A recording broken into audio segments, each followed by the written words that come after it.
Hi, in my previous video, I had talked a lot about smartphone keyboard apps, but my plan of world domination by getting all the fanboys to fight with each other for their favorite app did not really work out the way I had hoped for.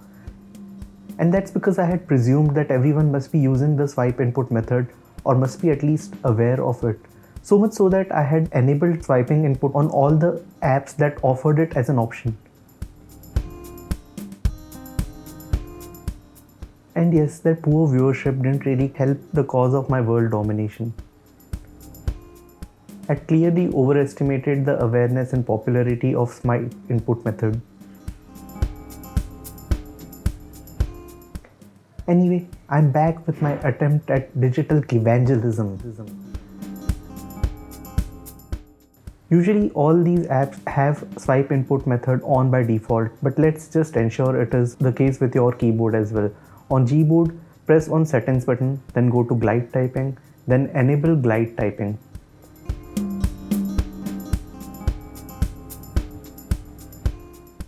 On SwiftKey, press the 3-dot menu setting, then go to settings, then typing, then gesture input, and then select flow.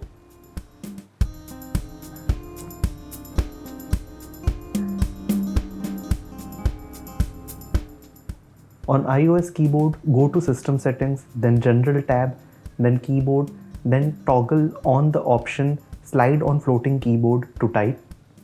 I don't know what these app developers were thinking with names like flow. Really? Slide? Glide? It's as if they wanted us to take a swipe at them.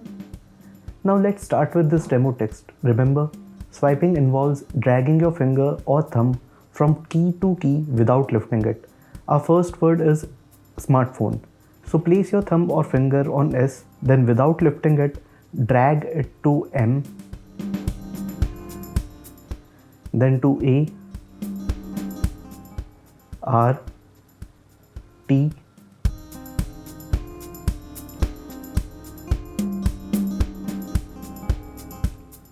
let's slow down a bit here. As you'll notice, R, T and P are placed in the same row. So if I drag my thumb from R to P, software might not understand which of those intervening letters I actually want to enter. That's why I wiggle my thumb a bit after crossing T. Now go to P, H. Again slowing down, you'll notice that instead of going to O, my thumb by mistake directly reached N, yet the intended word got recognized by the forgiving software. Upon reaching E, lift your digit off the keyboard to signal to the software you have finished inputting that word. Next word is keyboard. So place your thumb on K, then drag it to E, Y, D, O, A, R, D. Again, lift your digit off to signal end of inputting of that particular word. Next character is colon. I'll not focus much on it as every keyboard tends to have different mechanism to input punctuations.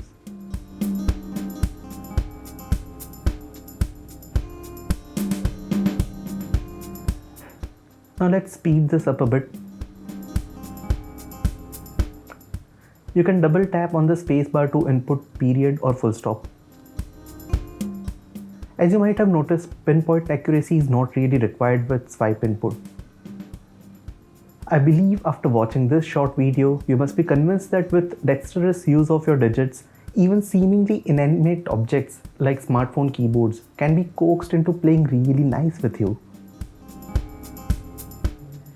If you liked the video, please press the like button, share it, and now I can also urge you to subscribe to this channel because I have planned a few videos ahead.